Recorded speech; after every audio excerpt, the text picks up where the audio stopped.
All right, welcome to another episode of Let Me Show You Chicago. My guest today is Jeff D. Lowe. Jeff, how are you? Good, I'm cold. It's May. It should be warmer, but that's okay.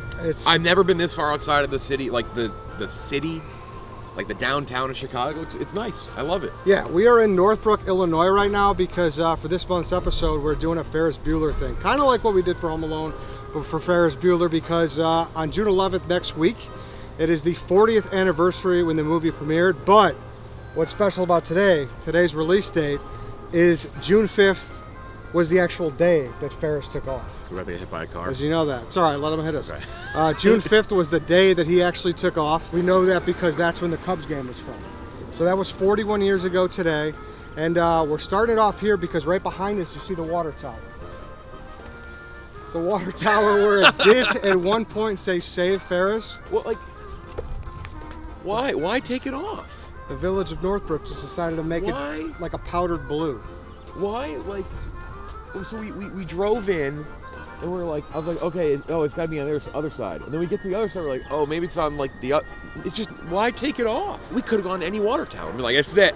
Yeah, no, and I'm a big water tower guy. Like if I was going through Chicago, Rosemont's got a great one, Alsip's got a great one. There's a bunch of really cool ones. This could be number one, but they decided to take it off. Tell me, is this like a snobby tent? Like, oh, we don't do cinema here. As a dozen guy, you'll love this. One thing I know about Northbrook that I have a good friend from here, and he told me this, I was blown away. They don't allow drive-thrus in Northbrook.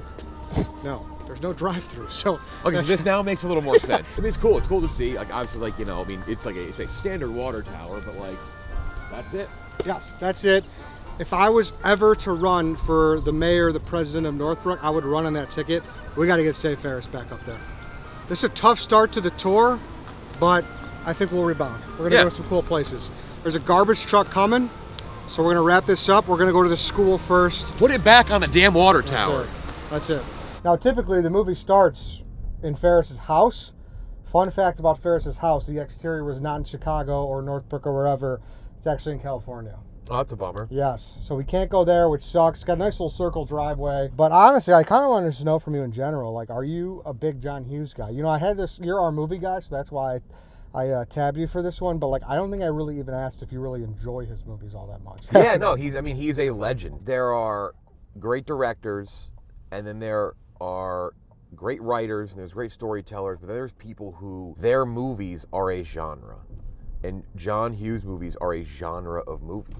And that is, to me, I think the biggest compliment you can give anyone who makes or writes, directs, does anything with a movie. He has made some of the most iconic movies that stand the test of time, that stay relevant. We live in an era where I think a lot of stuff made about young people is just a failure. He set the standard for how movies about young people should be made. All right, second stop, we're at Glenbrook North High School. This is where John Hughes went to high school. This is the scene where Principal Rooney, Sloane Peterson up top, the fake George Peterson, Ferris right here, waiting for Sloane. Breakfast Club shot here as well is really awesome. They filmed a lot of the interior for Breakfast Club here. I don't believe they filmed the interior for Ferris here, but that football field is where Bender walked through. So a little bit of a crossover Breakfast Club episode right here. Yeah. Where's like the... Where's the landmarks? Yeah, we need the plaque, right? Is there a statue of him on the field? There should be. There should be. You should have to run around it when you're playing a game. Yeah, there should be. Because you can't think John Hughes without GBN. Like that's their claim to fame. So we need more John Hughes in Northbrook. Let's get it done. If you're watching this right now, we didn't get arrested for doing this. This is one of the most. Eddie and I are like, let's get in and out. Yeah, let's get in. A very quick scene here. I'm sure school security's on their way. So on that note, let's go to stop number 3, Cameron's house. All right, little Breakfast Club bonus. There's the field, Jeff. It's literally one of the most iconic shots in any movie. Probably like another angle over there we can't get to, but like this here is one of those iconic things in any American movie in the last 40 years or whatever. Where is anything? I don't see a sign commemorating it. There just should be.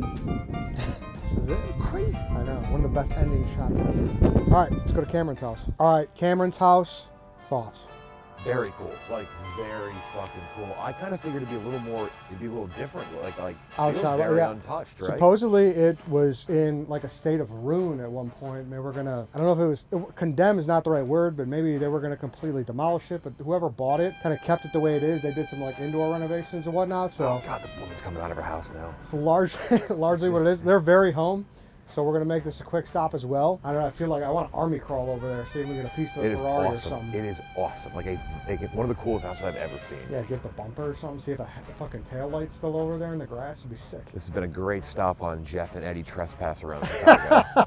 No, we're on a bridge right now. Yeah, we're all good. This is a bridge show. Yeah, exactly. We're one of the coolest bridges in Chicago. Here's where the Ferrari stayed, and here's where they fucking took off. And from here, we're gonna hop on the Edens, and we're gonna have our day off in the city of Chicago. Oh yeah. All right, Jeff. So our first stop after parking the car, we're at the Ches Louise or the Cheese Louise. I don't really know how to say it. Regardless, I think this might be the most depressing stop of the tour. It's an apartment now. It's a house. It's no longer a restaurant. That door right there is the last remaining thing that you would ever realize that was like the door. barely. He said it changed. I was like, I guess that's it. That's kind of. Nothing's fucking sacred anymore. I know. It's sad. That should be. They caught the cab here. They stole his dad's cab. It's a great scene. Abe Froman, Sausage King of the Midwest. And you know what? Credit to them with the house. They didn't really do anything. Like the house is the house. Yes. You were saying like the Home Alone house is the Home Alone house, right? Maybe I'm just a big fucking movie nerd. But like I wouldn't change any of that shit. Yeah, things just need to be sacred. Just keep this a restaurant forever. It would have been a Gold Coast staple. Like imagine if they'd stopped calling it the Sears Tower. Little Chicago joke. They never stopped calling it, as far as I'm concerned. Okay, Regardless, imagine just an Abe Froman little cart out here, just slinging sausage King of Chicago. That's what we need. So. Yeah, I mean I see it. Just like it's not. Yeah. It's not the same. It's the most depressing spot I think we're gonna see. For sure. The water tower. The water, yes. The water tower's like, because, what are we doing? Because the water tower has no excuse. Yeah. This is like development happens and shit, unfortunately. But it is. Yeah, and I get it, like architecture, and like things change, things cost different money, and you gotta raise the value of the property. To me, the value of the property is higher, but it looks like it's from a movie. But I'm gonna say this is just behind the water tower, because the water tower, there is just no reason to do that. Yeah, for sure. So, second most depressing. Still cool, though. All right, shout out Abe Froman. Let's keep it rolling. All right, Jeff, finally made it downtown. We did. We parked a Ferrari. We're about to bust a right here on Wells. It's the parking garage scene. Eddie took us to the wrong parking garage originally. I'm going to just say that. Eddie, we were at the wrong garage. We were at that one, and it just didn't look right. I caught that it didn't look right, too. Let's not mistake in that.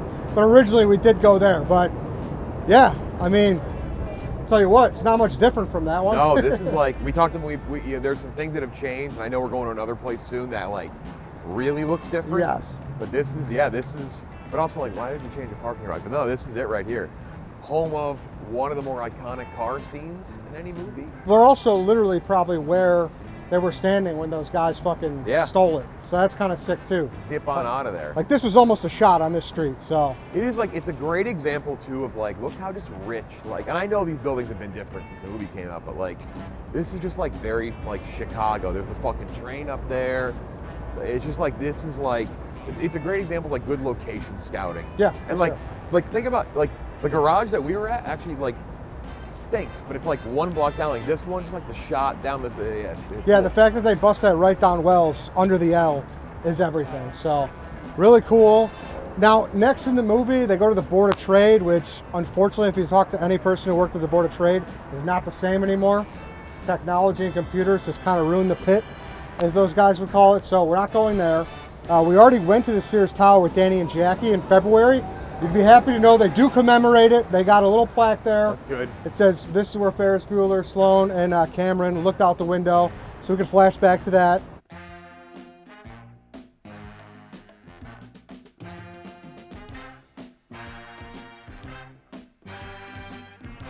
We'll keep it rolling. We won't go to Wrigley either, because I feel like Wrigley's... I've been to Wrigley, you know. We've been there. You guys have seen that. We also did one with Sabode, so we've done Wrigley.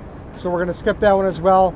And like Jeff said, we're on to our next spot. We're gonna go meet Abe Froman. So let's go do it. All right, so here it is, the Art Institute. Kind of like the last stop before the parade. Almost, I would vouch to say, like one of the weirder scenes in the whole movie. Yeah. Like it slows it down quite a bit after the bit, right?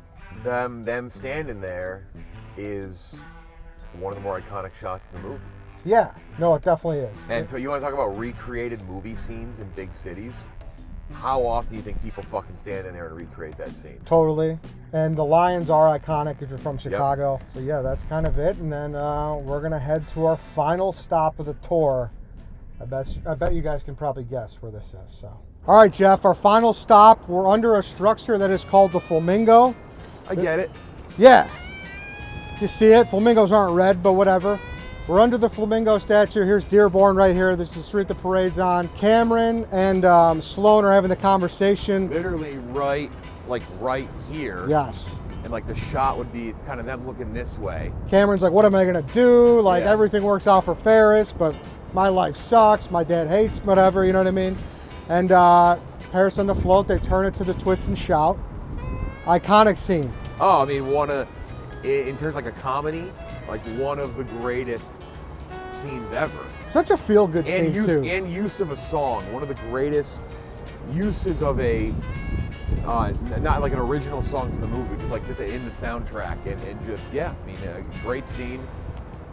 Very cool shot. Again, another great location scout. Not that this is like a hidden gem, but like just something that gives you such a unique, different feel, and it sticks out in the movie. Yeah, great scene. What's your favorite part of the scene? Oh, I mean the needle. It's one of the better needle drops of any movie from that era. I love too. Yeah. I don't know which building it is that Ferris's dad is at. He hits the best twist, like just like a carefree like. Dad at a wedding. I can't even explain it. If you know, you know. That's the best part of the whole scene. You know what I'm talking about? The way his dad, the look on his face, like had a rough day at work, couldn't close that deal at Chez Luis, and just hits it with one of these. Best thing we saw today was the house. The house by far. I wanted to get back to that, so I'm happy you brought it up. We were kind of under the gun, like neighbors were looking at us weird and stuff. Neighbors were not pumped. Not pumped, but far and away, Cameron's house is the coolest part of the tour. Looks relatively untouched. Yes. The ravine is sick, like how you can just imagine the Ferrari just totaled at the bottom. It was really cool. I don't want to give away too much. You can see it, but like clearly like there's that back part, and clearly it's used as some sort of like home office or something, and that is fucking awesome. Yeah. My last note here, Matthew Broderick was so fucking good. Oh yeah. Like the charisma he had was just to the tens, dude. He was awesome. And that genre, it's a genre that he put a stamp on. It is his own. Yeah. And this is one of those movies. For sure, for sure. All right, everybody, that's it. Ferris Bueller's 40-year anniversary, 41 of today, the day it happened. Very cool. Very cool tour. Thank you, Jeff, for accompanying me. That's it. This is what John Hughes said. This movie was a love letter to Chicago. I would say so. When I come here, it's work, and I get to see cool restaurants, but like I don't ever really come downtown and see different things. Like I've been here a billion times in the last 8 years. And there's really like parts like I don't think I've ever fucking been on this street before. For sure. So, very cool. Thanks for having me out here. For sure. Awesome to have you. Awesome to see the scenes, and we'll see you guys next month. Thanks for tuning in.